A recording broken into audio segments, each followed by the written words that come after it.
Graduates Conversations podcast.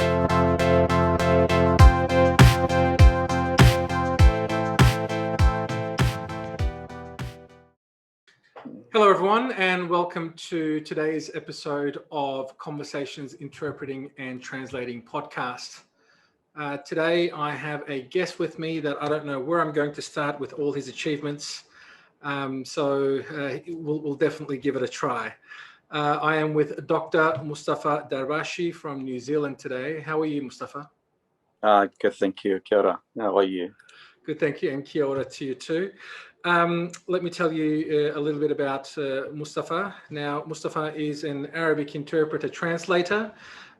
He's completed his PhD at Auckland University of Technology. And just recently, he was also appointed a member of the New Zealand Order of Merit for his services to migrant and refugee communities. So first of all, let me start by saying congratulations on this appointment. Thank you. Thank you very much. Tell us a little bit about how and why you received this Order of Merit. So, Assalamu alaikum, hello and kia ora koutou.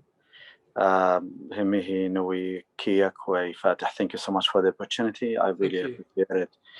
To be honest, when I heard about that, it was just something I never heard about. So something I never worked for, something I wasn't expecting in my life. But what says this citation, it just says this is for services for refugee and migrant communities. So I'm very humble and very privileged at the same time. It's just such a fascinating story you have, Mustafa. Hopefully we'll talk a little bit about what you've been doing in the last 30 years or so, how everything, look, I know, we don't have a lot of time, but I'd like to touch on a few things. Now, we said that you're an Arabic interpreter, translator. How did that all start? Now, you arrived in New Zealand in 2001 with no English, as far as my knowledge goes. And now it's the year 2021. You have a PhD in interpreting and translating. You've got a New Zealand Order of Merit. You are a selected member for the Ministerial Advisory on the government response to the Royal Commission of Inquiry on the terrorist attack on Christchurch Mosque. You've also been interpreting in legal court settings as well as healthcare settings all over. And I know that prior to coming to Australia, you were in a Jordanian refugee camp for about 25 years. Is that right? Yes, that's right. But just a few things. Take me through this journey. Take me through this fascinating and inspiring journey, please. Okay, let me take you for the ride, and that probably takes around 5 minutes. Let's go on this ride. I'm fascinated by your story. Fatih, my parents, I am originally from Palestine. And I never seen Palestine before. So my parents were pushed after the Israeli occupation to Jordan. And then in Jordan, the United Nations just found and put all those people in refugee camps. I was born in one of these refugee camps, and I stayed there for 29 years. So after I finished my first degree, bachelor and master's in education and education administration, I just decided that I need to find another place for myself. So I came to New Zealand 2001 with no English, as you mentioned, with no relatives, no one to know, no money, nothing. And at that time, my ex-wife who was with me, she was pregnant. 6 months pregnant, and we had a child who was 1 year old. That was so difficult to deal with, but I was saying that I knew why I came to New Zealand. Probably at that time, if you come and tell me and ask me, you know what, you come to New Zealand and you can't put one sentence together in English. So people, they would laugh. But I can tell you, in just few months, I started to go and try to do something. So I went to some schools. One of the schools allowed me in, I learned all my language myself. It is not perfect. I acknowledge that, but it couldn't have been better for a person who starts. I started learning when I was 32 years old. Started learning this language. It's quite a late age to be learning a new language and then becoming fluent at it.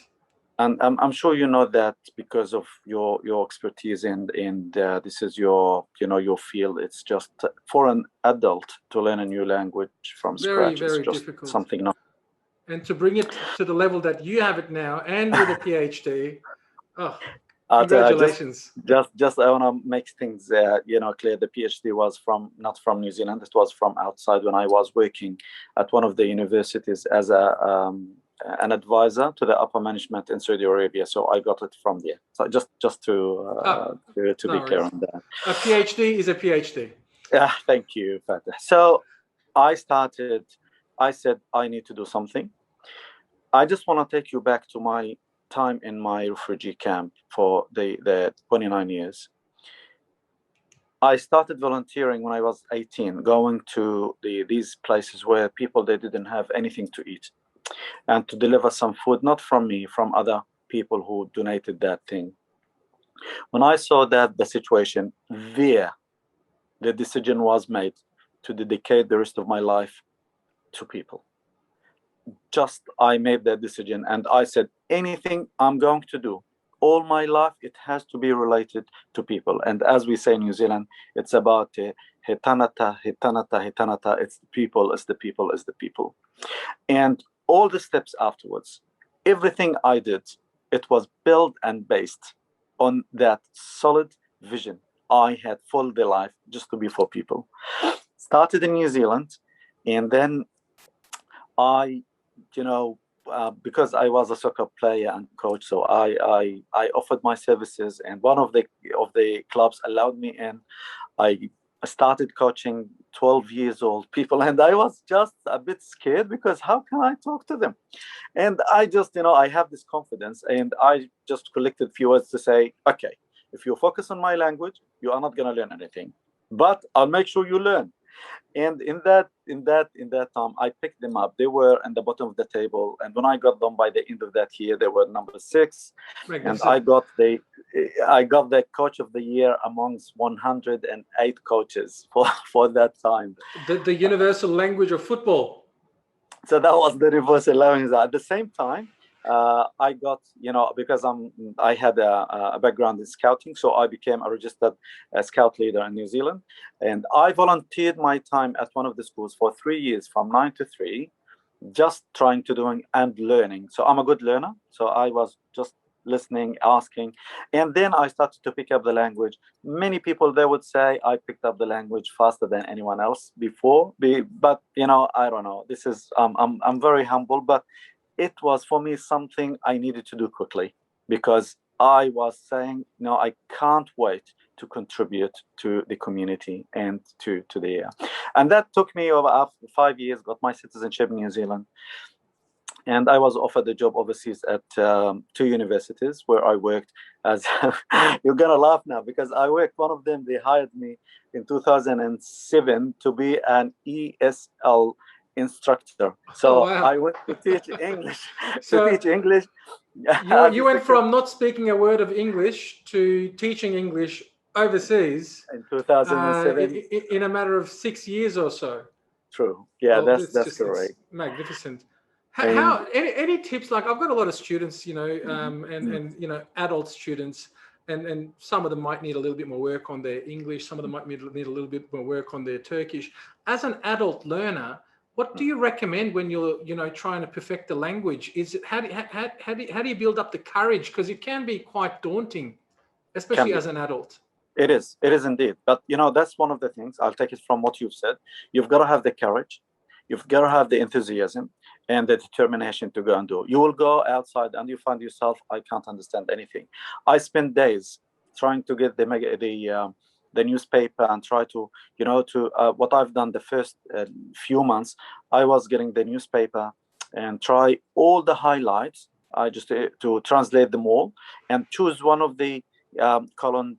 I translated every single word of them and try to listen more and to talk. Now, here's the problem. If you want to talk, even using your few words, you'll probably find somebody. We usually, I'm talking about it from Middle Eastern culture. It's just you feel very shy, and sometimes you feel really embarrassed, and you don't want to take it the easy way. So you don't want to go and ask. You don't want to go and participate and merge in the community, saying that I can't be there, I can't do it. But I never had this in my life. I'm always having this courage and self-esteem, and I have this. I don't know, what do you call it, this manner, I would call it in New Zealand, to go and learn. And the way of learning is just to go and throw yourself into the community and go and pick up every day something and put them all together, try to learn, try to ask, and with a lot of work and enthusiasm and patience, things will come. Well, I think we can all take a few pages from your book, definitely. Okay, let's bring you back to 2007, I think it was. So you went back, you went overseas to teach ESL. So Mustafa, the refugee who came to New Zealand without a word of English, is now an English teacher. Yep. Yeah. Let's go. And now I'll tell you something. One of the principals told me in New Zealand when I was volunteering my time there.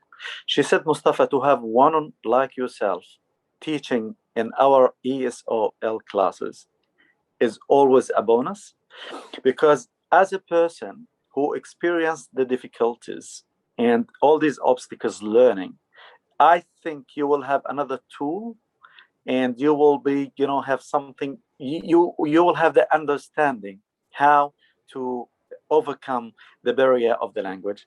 So I was there. I always believe in hands-on learning. So whenever I had a curriculum or something, I would do it my way. And people probably at the beginning, they would reject that, but I would say, no, this language is caught, is not taught. So I believe in the conversation. So I would have every single lecture, I would have a 15 to 20 minutes conversation where everyone should say. Now, people, they would, the students, they might feel shy. They don't want to say. I would ask them to repeat after me, and then they say it. And we were able to build day after day, one sentence a day, two sentences, 3, 4, 5, until, that learner gets confident enough just to try to talk and express even a few sentences about themselves. And then just because this related teacher, after 3 years, accreditation agency came to the university. And then I was suddenly by the vice president of the university. I don't know why, because I never knew anyone from that level. So I was appointed to lead a group of 35 people to try to get the accreditation ready and translated into English, because there was an American organization to accredit the university. From so there, this is the university is it Saudi Arabia? In Saudi Arabia, Yeah. in Saudi Arabia, King Abdulaziz University. Yeah. And from there, the vice president for development, he said, I want you to be in my office. I said, okay, that's fine, but I need to go back to New Zealand for a year. He said, that's fine. You go to New Zealand for a year, come back to me. And I was his one of his advisories, in that level and that capacity for 3 years. But after that, I just found out I am a person who cannot live outside New Zealand. No matter what money, how much money you get, no matter what position you have, I just resigned. And he was shocked about that, because what's the problem? I said, there is no problem at all. I want to go back to New Zealand. I came back to New Zealand. And that's when you realized it had become home. Yes, exactly. And to be honest, that was, I knew it. I will struggle to get a full-time job. I knew it, but I said, that's it, no more. And that's what happened. In 3 months after I arrived in 2017, I applied for 65 jobs from A to Z, and I didn't get any.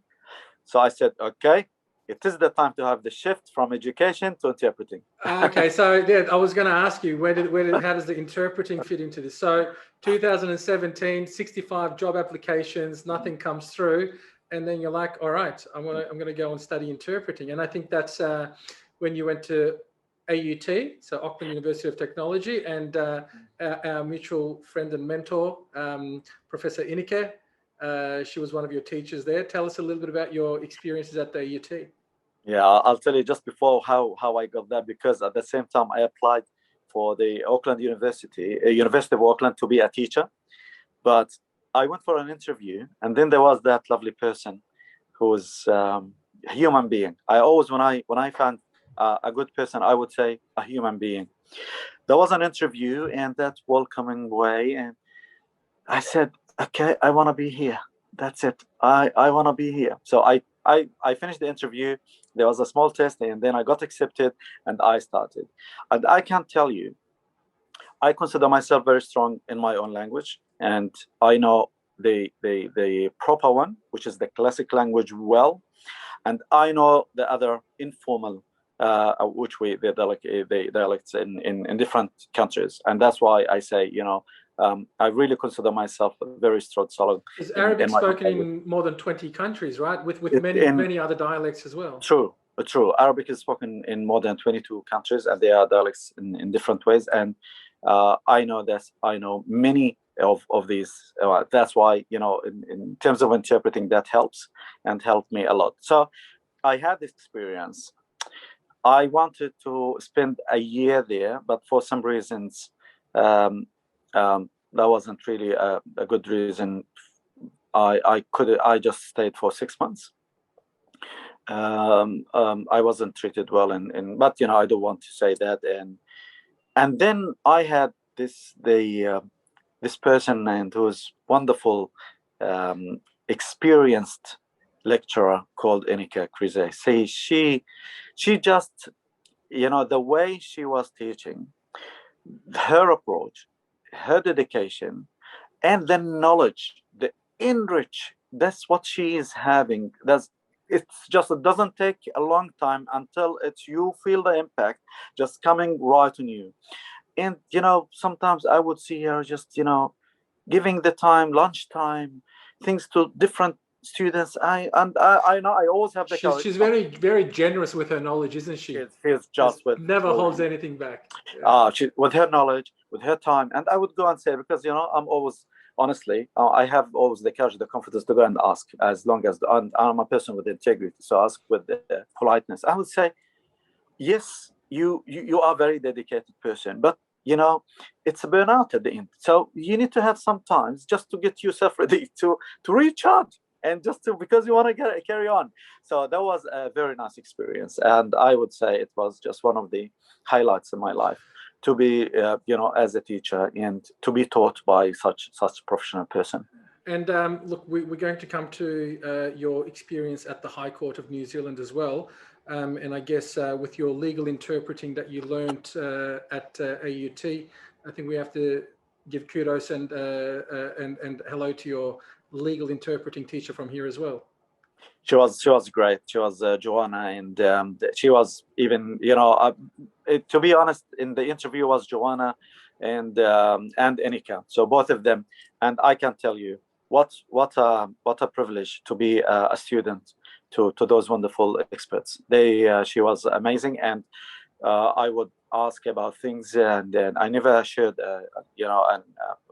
a private or any information with them about the cases, about the people, but I would say, I'm going there, seek advice, and they were always there.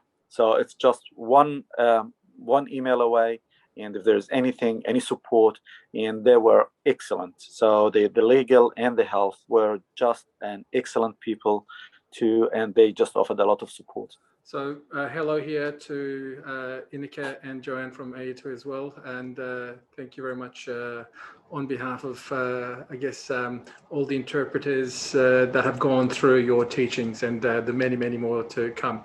Yes. Look, I want to bring you to your interpreting appointment at the High Court of New Zealand. Now, there were the horrible attacks of the Christchurch mosque attacks, and you were, I guess, chosen. I mean, how were you appointed? I believe the High Court approached you and requested you for interpreting at the sentencing. and during the reading out of all the victim impact statements, how do they approach you? How did you end up with that job? Yeah, that was just few weeks after I came back from Dunedin to Auckland, and then I received that email to say that for the sentencing, the High Court, I was specifically chosen by the name, so it was clear that the High Court is asking for Mustafa Derbashi, if that's possible, and I just felt the privilege and the responsibility as well to be specifically chosen for that. I understand, there were. I found out later on there were many of the interpreters there to facilitate, because they are different people, different languages. But I would say that they came through some agencies, and for me, talking about myself, yes, I was chosen by the High Court, and that was a privilege. And look, I've done quite a bit of court interpreting myself, but nothing that will ever, I guess, come close to your experience at the High Court. Must have been quite a challenging interpreting job for you there. Can you tell us a little bit about that? Of course, without giving too much away on confidentiality, just your feelings and your experiences as an interpreter. How was that? Fatih, I was, I knew it, that I was going to come across something very special and very sensitive. And it can be even overwhelming. So I said, I have to prepare myself. So I started preparing myself mentally and psychologically, and just try to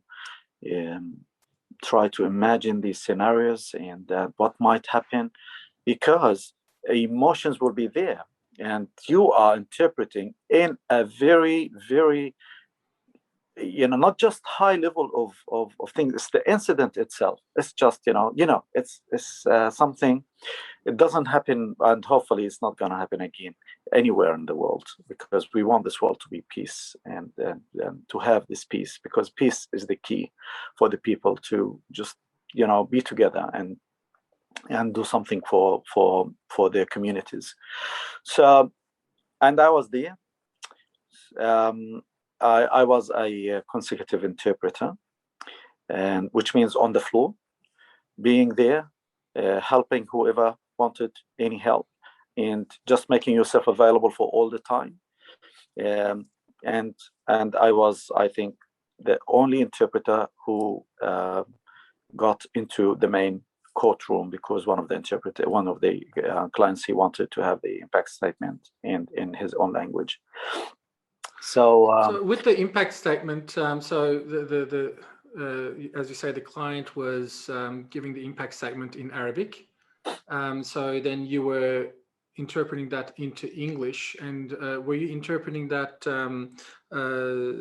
for the attacker, for the accused? Then, well, this is being committed since. And were you doing it simultaneously? Was there a device? Were you seated next to him? How was that?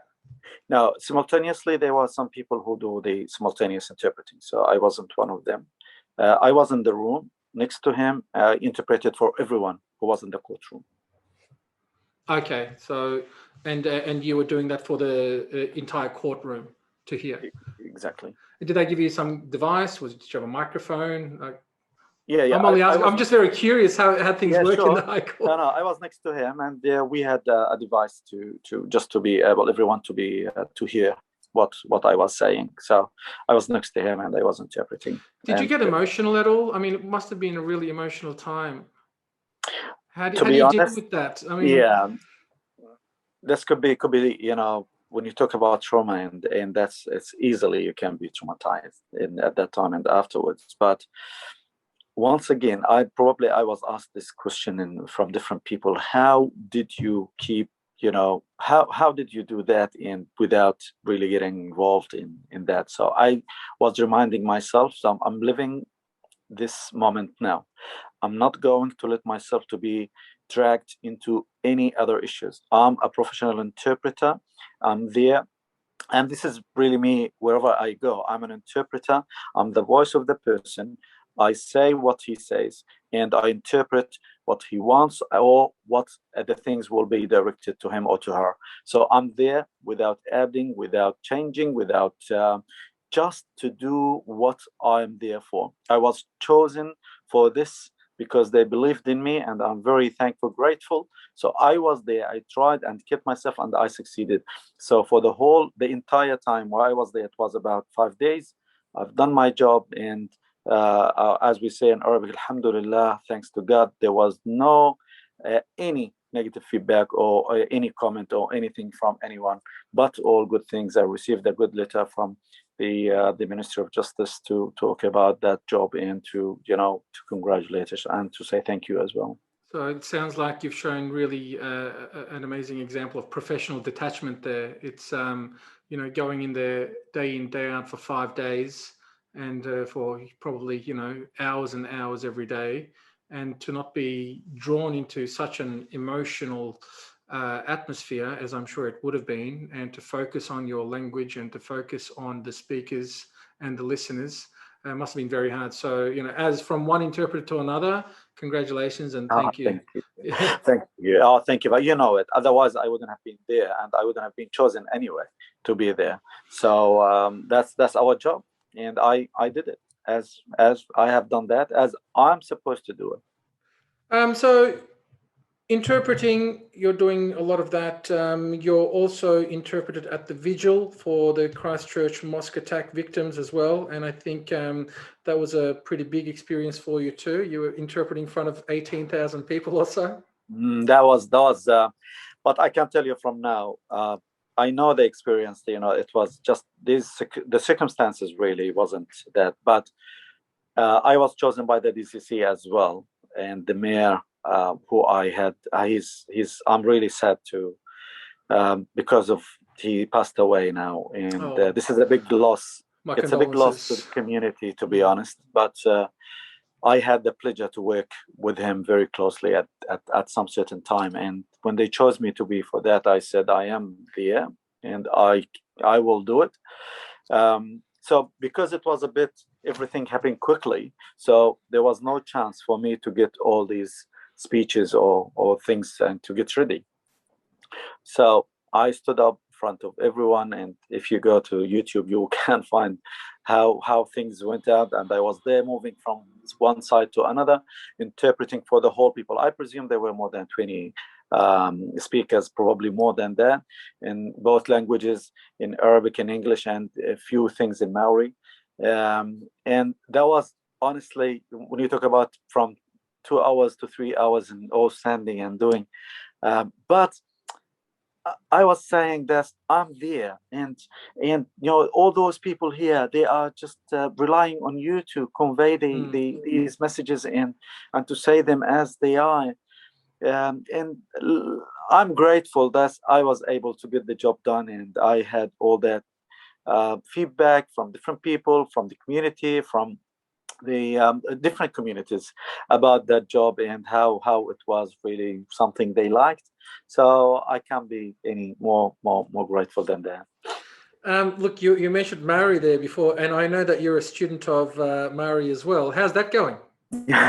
So you went from not speaking a word of English to teaching English, having a PhD, interpreting at High Court in front of 22,000 people, and now you're learning Maori. So how long before you become a PhD in that and teaching that? I think maybe 6 months, a year or so. How far off are you? Now, I'll tell you when I started Maori. When I went to work in Dunedin, I'm a person who likes to be with others. And I don't really, I would take advantage of... People, we said that. People, he tanata in Maori. So there was a pufuri, which is a protocol where they welcoming people in the marae. So I went for the first time as a guest speaker to speak on behalf of the people who are the guests. And then I liked it. And I said, okay, if I'm going to be a guest speaker at the marae, I need to prepare a few things. So I spent the whole week going to YouTube, just getting a few words in Tirao, just how to welcome everyone. But the response from the people who are Maori, they just liked it. And they felt that there was a respect, and it's just, from a person who's from Middle Eastern background, that's never happened before. And then, Fatih, I started to go to the Marae every single puffery, which was organized every 3 months. And guess what? I started to speak on behalf of the Maori side. So Wow. I was the only one who wasn't Maori speaking on behalf of the Maori side. And then, so I said, okay, I enrolled in an institution called Tewanan. Tewananga or Yeah. Aotearoa? Aotearoa. So I Yeah. finished level 1 and 2 successfully, and Magnificent. I presented 5 minutes in Te Reo, and it's the presentation, even it's on YouTube. And then I moved to level 3 and 4. Unfortunately, now I had to stop a little bit because of a lot of things, and my work in the city doesn't really allow me to. So, but I never stopped learning. So even though I stopped It's going just now on pause for a little while. just on pause. I'm expecting you to get a PhD in Te Reo in the next couple of years or so. So come on. Thank you for that. And All right. I really told them I want to be fluent in this language, and this is one of the goals now. And you might be, if not the only one of the very few interpreters who might be interpreting English, Te Reo, and Arabic. Will be privileged. It's definitely something that isn't too far from you, I'm sure. Thank you for that. Look, we can talk for hours, and it's been amazing talking to you. I know that recently, just before we finish off, I want to ask you about your position as the Middle Eastern Integration Coordinator. And I know that you passionately work with new refugees, new migrants, helping them, especially with Arabic men, helping them to adapt and integrate into New Zealand. Can you tell me a little bit about that? Yeah, that was really something very big. I was part of it, and actually I initiated that, because now when I worked as when I was in that position as Middle East integration coordinator, and by the way, that was based in a Maori-based organization. So there was different contracts, and I was contracted to work with them. I saw that now the refugees who come under the quota, the New Zealand, they used to, now they were sending the people from Syria and from Middle East to Dunedin. So Dunedin will be their final destination to be as a settlement place for them. The men now, I saw them and I remember myself. So they come to New Zealand. They used to have the power before that, and now they feel they are isolated, they feel they are disconnected, they feel they don't speak English and they can't adapt, and then they probably take it out on their children or their wives, and these cases of family violence and start to grow. And because I had my involvement with the police as an advisor and interpreter, so I said, I've got to do something. I have to do something. So I planned that, and I put few objectives for that: improving their language, and I use my experience to just in hands-on language and some employment if I could, and I was able to secure also a few jobs for some of them as well, and educate people about the New Zealand culture, New Zealand parenting way. Just put it this way. And when I spoke to family harm team from the police about it, they were so happy and excited about it. So we worked together. The first meeting was at the police station, or what a start. So I worked for a year, and I was doing that in my own time, and I refused to get paid anything for that. So I've done it because I wanted to do something. Just, I was completely happy with that. It was on Saturday. We would have a meeting every Saturday for 2 to 3 hours, and that was okay. And until I left Dunedin. Well, I think it would have played such an important part in those people's lives. So, and for the community as well. So I'd like to thank you on behalf of everyone there. And what amazing work you've done. I think that's just so important. I'm an immigrant myself, and when I came here, I was 9 years old. I just remember how my mother and my father, not speaking English and working in factories, and it must have been, now, I was a very young kid, but I know that it was so hard for them. And they were doing everything for us, but in the meanwhile, they were forgetting themselves. I agree. And not integrating into the community, always going from work to home, home to work, not learning the language, not having their own social life, and we're talking people in their early 30s when they arrived here in the 1980s, and it's almost like they didn't exist and everything was for us. And I wish that there was someone like you when they were here in the 80s, just to help them integrate into the community, help them understand the language and get them involved and have some kind of a social life. Because, I can only see on hindsight how difficult life was for them. So, big thanks to you for all the kids of those fathers that you were helping as well. Thank you, Fatih. Fatih, and that's why I just have 2 points. Why we can't pay the parents back. Never. We can't.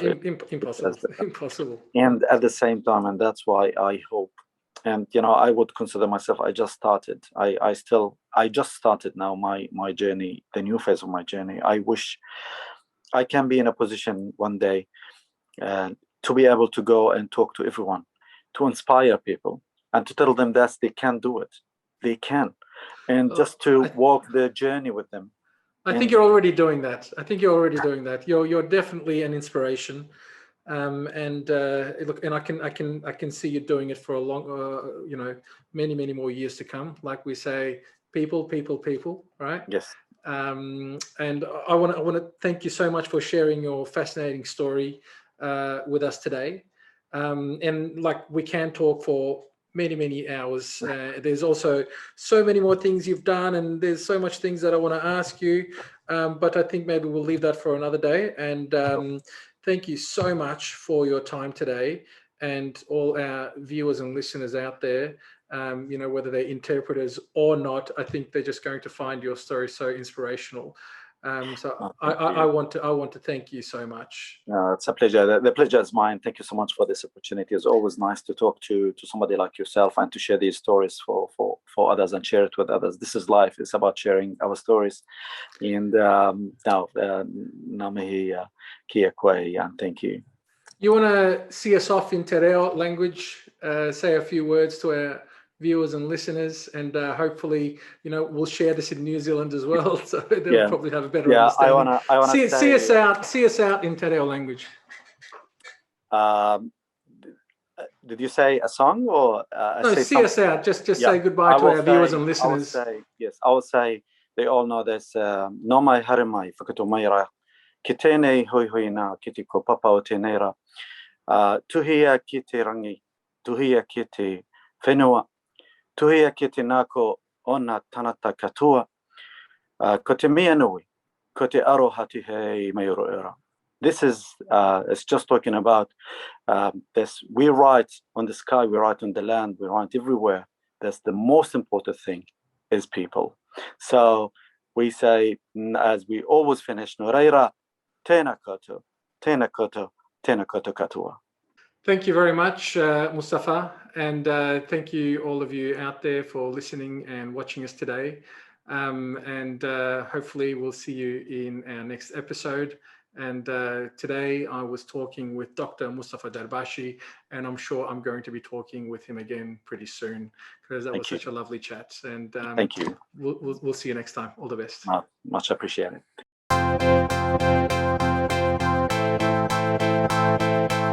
All Graduates Conversations Podcast.